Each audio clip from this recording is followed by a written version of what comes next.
Keramahan dan kekasaran. Khotbah ini disampaikan oleh sang guru ketika sedang berdiam di Jetawana tentang Cula Sari yang tinggal bersama Sariputta Thera. Kisah ini bermula pada suatu hari, biku ini memberikan pengobatan. Sebagai imbalannya, ia mendapatkan seporsi makanan terpilih.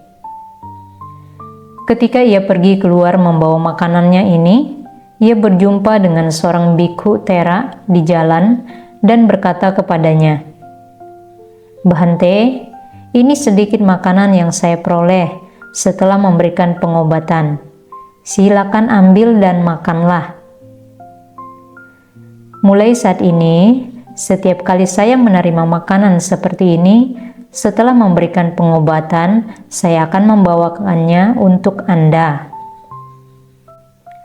Sang Thera mendengarkan perkataannya, tetapi pergi tanpa mengucapkan sepatah kata pun. Para biku pergi ke wihara dan melaporkan masalah tersebut kepada sang guru.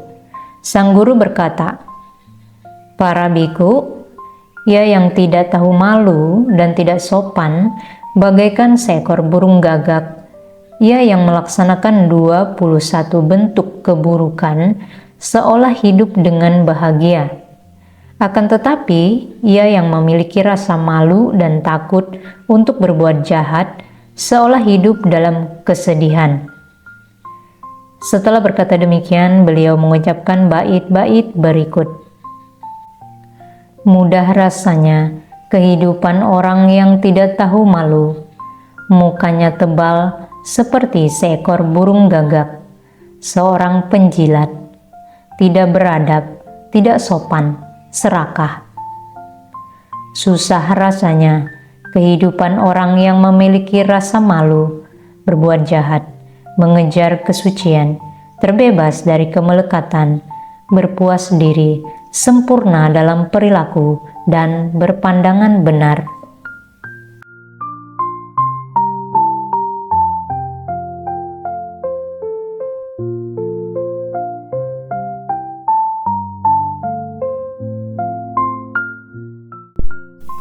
Semua sila sulit untuk dijalankan. Khotbah ini disampaikan oleh sang guru ketika sedang berdiam di Jetawana tentang 500 umat. Salah seorang dari 500 umat ini hanya menjalankan sila pertama, yaitu menghindari pembunuhan makhluk hidup. Sementara umat lainnya masing-masing hanya menjalankan satu sila lainnya. Suatu hari mereka mengalami perselisihan. Mereka masing-masing berkata, "Saya harus menjalankan sesuatu yang sulit. Saya menjalankan sila yang sulit." Dan setelah pergi menemui sang guru, mereka memberi salam hormat kepada beliau dan menceritakan permasalahan ini kepada beliau. Sang guru kemudian mendengarkan perkataan mereka dan kemudian tanpa menyebutkan bahwa terdapat sila yang begitu penting untuk dijalankan, beliau berkata, "Semua sila sulit untuk dijalankan." Setelah berkata demikian, beliau mengucapkan bait-bait berikut ini. "Ia yang membunuh makhluk hidup, ia yang berdusta, ia yang mencuri sesuatu yang bukan miliknya di dunia ini, ia yang berzinah dengan istri orang lain, dan orang yang terpengaruh minuman keras dan obat-obatan terlarang. Orang seperti ini bahkan di kehidupan sekarang menggali akarnya sendiri. Ketahuilah, wahai manusia, orang yang tidak mengendalikan diri akan jatuh ke dalam kejahatan. Janganlah serakah maupun berbuat jahat bila kamu tidak ingin mengalami penderitaan panjang."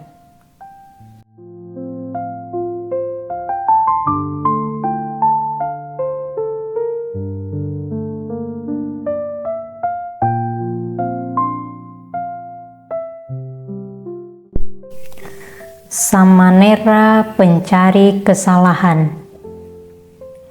Khotbah ini disampaikan oleh sang guru ketika sedang berdiam di Jetawana tentang seorang Samanera yang bernama Tissa.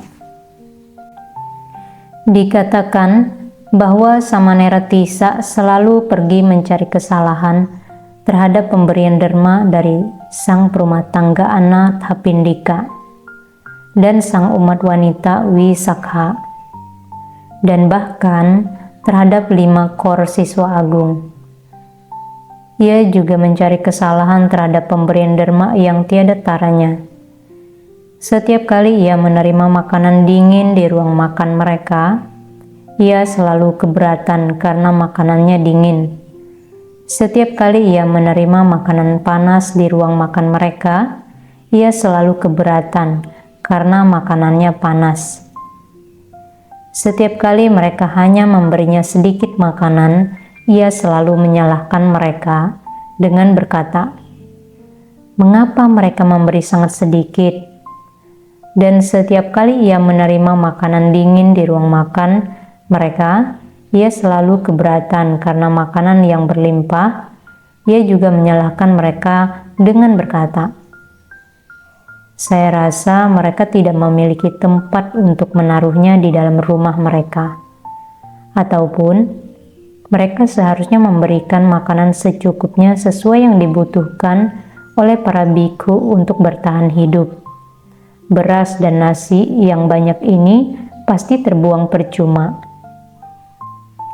Sedangkan terhadap kerabatnya sendiri, ia selalu berkata, "Oh, rumah kerabat kita adalah kedai minuman yang sesungguhnya bagi para biku yang datang dari keempat penjuru." Demikianlah ia memberikan pujian terhadap kerabatnya sendiri. Tissa sebenarnya merupakan putra seorang penjaga gerbang. Ketika sedang mendampingi beberapa tukang kayu berjalan melewati wilayah perbatasan, ia meninggalkan keduniawian setibanya di Sawathi dan menjadi seorang bikhu. Sewaktu para bikhu mencermati bahwa ia selalu mencari kesalahan terhadap pemberian derma dan kebajikan orang lain, mereka pun berpikir, "Mari kita mencari tahu kebenaran tentang dirinya." Maka mereka bertanya kepadanya, "Awuso, di manakah tempat tinggal para kerabatmu?" "Di desa tertentu," jawab Tissa. Para bikhu kemudian mengutus beberapa samanera pergi ke sana untuk menyelidikinya. Para samanera pergi ke sana dan bertanya kepada para penduduk desa yang menyediakan tempat duduk dan makanan di rumah penginapan untuk mereka. Ada seorang samanera bernama Tissa yang berasal dari desa ini dan telah meninggalkan kehidupan duniawi. Siapakah kerabatnya? Para penduduk desa pun berpikir, tidak ada seorang pun pemuda yang telah meninggalkan keluarganya di desa ini dan telah meninggalkan keduniawian. Apa yang sedang dikatakan oleh para samanera ini? Maka mereka berkata kepada para samanera, "Para Bhante, kami pernah mendengar bahwa putra seorang penjaga gerbang berjalan bersama sekelompok tukang kayu dan meninggalkan keduniawian. Ia pasti samanera yang Anda maksud." Ketika para biku muda itu mengetahui bahwa Tissa tidak memiliki kerabat di sana, mereka kembali ke Sawathi dan memberitahukan hal yang telah mereka ketahui itu kepada para biku dengan berkata, "Para Bhante, Tissa berjalan sambil mencerca tanpa alasan yang jelas." Para biku melaporkan masalah ini kepada Sang Tathagata. Sang guru berkata, "Para biku, bukan hanya kali ini ia telah berjalan sambil mengucapkan kalimat penghinaan dan omong kosong. Ia juga merupakan seorang pembual pada masa lampau." Kemudian atas permintaan para biku, sang guru menceritakan kisah masa lampau berikut ini. Seorang dapat banyak membual ketika tinggal di wilayah asing. namun orang lain akan mengejar dan merampasnya. Oleh sebab itu, makanlah makananmu, Katha Haka. Setelah menceritakan kisah Katha Haka Jataka ini secara terperinci, sang guru berkata, "Para bikhu, jika seseorang merasa terganggu karena orang lain memberi sedikit ataupun banyak, makanan basi ataupun layak, ataupun ketika orang lain tidak memberikan apa-apa untuknya, setelah ia memberikannya kepada orang lain, orang seperti ini tidak akan mencapai tataran jahana, ataupun pandangan terang, ataupun maga dan phala." Setelah berkata demikian, beliau mengucapkan uraian Dhamma dengan mengucapkan bait-bait berikut.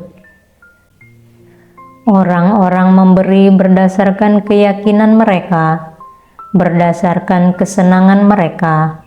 Siapapun yang merasa terganggu karena makanan dan minuman diberikan kepada orang lain, orang seperti ini tidak akan mencapai ketenang-seimbangan baik siang maupun malam. Namun, jika seseorang memusnahkan keserakahan dan mencabut akar-akarnya hingga tidak tersisa, maka ia akan mencapai ketenang-seimbangan baik siang maupun malam.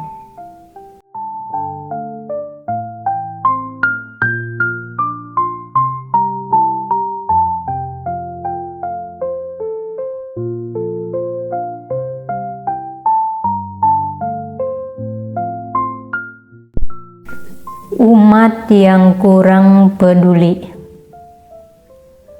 Khotbah ini disampaikan oleh sang guru ketika sedang berdiam di Jetawana tentang 5 orang umat.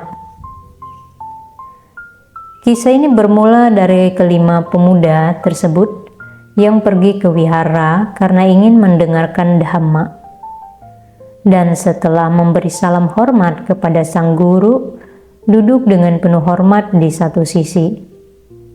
Bagi para Buddha, pikiran ini tidak pernah muncul dalam benak mereka. Lelaki ini adalah seorang ksatria. Lelaki ini adalah seorang brahmana. Lelaki ini adalah orang kaya. Lelaki ini adalah orang miskin. Saya akan memberikan khotbah Dhamma kepada lelaki ini untuk memujinya. Saya tidak akan melakukannya untuk lelaki ini. Semuanya tidak tergantung pada topik Dhamma yang diajarkan oleh para Buddha. Mereka menaruh hormat terhadap Dhamma untuk semua orang, dan mereka memberikan khotbah Dhamma bak menurunkan sungai surgawi dari atas langit. Meskipun Sang Tathagata memberikan khotbah Dhamma dengan cara ini kepada 5 orang yang duduk di sekitar beliau, salah seorang dari mereka tertidur ketika beliau sedang duduk di sana. Ada yang duduk sambil menggali tanah dengan jemarinya, ada yang duduk sambil menggoyangkan pohon, ada juga yang memandang ke atas langit. Hanya satu orang yang mendengarkan Dhamma dengan penuh perhatian. Sewaktu Ananda Thera berdiri di sana sambil mengipasi sang guru, ia mencermati perilaku kelima orang itu dan berkata kepada sang guru, "Bhante, Anda sedang memberikan khotbah Dhamma seperti halilintar yang mendampingi hujan deras. Tetapi saat Anda memberikan khotbah Dhamma, orang-orang ini malah duduk sambil melakukan ini dan itu." "Ananda, apakah kamu tidak tahu tentang orang-orang ini?" "Tidak, Bhante, saya tidak tahu." Di antara kelima orang ini, ia yang duduk di sana tertidur lelap, terlahir sebagai seekor ular pada 500 kehidupan lampau, dan dalam masing-masing kehidupan ia menggulung kepalanya dan tertidur lelap. Oleh karena itu, pada masa kehidupan ini ia tertidur lelap. Tidak satu pun kata yang saya ucapkan masuk ke dalam telinganya. Akan tetapi Bhante, mohon beritahukan saya apakah hal ini terjadi selama masa kehidupan yang beruntun atau berselang. Ananda, suatu ketika lelaki ini terlahir sebagai seorang manusia, di masa lain terlahir sebagai sesosok dewa, dan di masa lainnya terlahir sebagai seekor ular. Sungguh mustahil bahkan bila dengan kebijaksanaan untuk dapat menghitung secara tepat jumlah masa kehidupan berselang yang telah dijalaninya. Namun dalam 500 kehidupan beruntun ia terlahir sebagai seekor ular dan tertidur lelap. Ia tidak pernah puas dengan tidurnya. Lelaki yang duduk di sana sambil menggali tanah dengan jemarinya terlahir sebagai seekor cacing tanah dalam 500 kehidupan beruntun dan menggali tanah. Pada masa kehidupan ini ia juga menggali tanah dan gagal mendengarkan suara saya. Lelaki yang duduk di sana sambil menggoyangkan pohon terlahir sebagai seekor monyet dalam 500 kehidupan beruntun, dan dikarenakan kebiasaan yang dibawa dari masa lampau hingga kini ia masih terus menggoyangkan pohon, dan suara saya pun tidak dapat masuk ke dalam telinganya. Brahmana yang sedang duduk di sana sambil memandang ke atas langit terlahir sebagai seorang peramal bintang dalam 500 kehidupan beruntun, dan oleh karena itu ia juga memandang ke atas langit pada hari ini, dan suara saya tidak dapat masuk ke dalam telinganya. Lelaki yang sedang duduk mendengarkan dhamma dengan penuh perhatian dalam 500 kehidupan beruntun terlahir sebagai seorang Brahmana yang ahli dalam 3 kitab Weda, giat mengulang naskah suci, sehingga ia juga mendengarkan dhamma dengan penuh perhatian pada hari ini, seperti sedang menggabungkan sebuah naskah suci. Akan tetapi Bhante, khotbah Anda membelah kulit dan menembus hingga tulang sumsum. Mengapa ketika Anda sedang memberikan khotbah dhamma, mereka tidak mendengarkan dengan penuh perhatian? Ananda, kamu nyatanya telah menganggap bahwa dhamma yang saya ajarkan terasa mudah untuk didengarkan. Bhante, mengapa Anda menganggapnya sulit untuk didengarkan? Memang begitu, Ananda. Mengapa bisa begitu, Bhante? Ananda, para makhluk ini selama ribuan kalpa tidak pernah mendengar tentang Buddha, Dhamma, dan Sangha, sehingga kini tidak dapat mendengar dhamma saya yang ajarkan. Dalam roda kehidupan yang tak berawal, para makhluk ini telah terbiasa mendengarkan berbagai bentuk bahasa binatang. Oleh karena itu, mereka menghabiskan waktu di tempat orang-orang meneguk minuman dan bersenang-senang, serta bernyanyi dan menari. Mustahil bila mereka dapat mendengarkan dhamma. Akan tetapi, Bhante, mengapa mereka tidak dapat mendengarkan dhamma? Sang guru menjawab pertanyaannya seperti berikut. Ananda, mereka tidak dapat mendengarkan dhamma karena keserakahan, kebencian, kebodohan. Tiada api yang menyerupai keserakahan, yang melahap habis makhluk hidup tanpa meninggalkan abu. Misalnya, kebakaran alam semesta yang membakar seluruh dunia tanpa meninggalkan sisa. Tetapi api jenis ini hanya terjadi saat munculnya 7 buah matahari pada masa dan musim tertentu. Namun, api keserakahan selalu berkobar setiap saat. Oleh karena itu, saya mengatakan bahwa tiada api yang menyerupai api keserakahan, tiada belenggu yang menyerupai kebencian, tiada perangkap yang menyerupai kebodohan, dan tiada sungai yang menyerupai nafsu keinginan. Setelah berkata demikian, sang guru mengucapkan bait berikut. Tiada api yang menyerupai keserakahan, tiada belenggu yang menyerupai kebencian, tiada perangkap yang menyerupai kebodohan, dan tiada sungai yang menyerupai nafsu keinginan.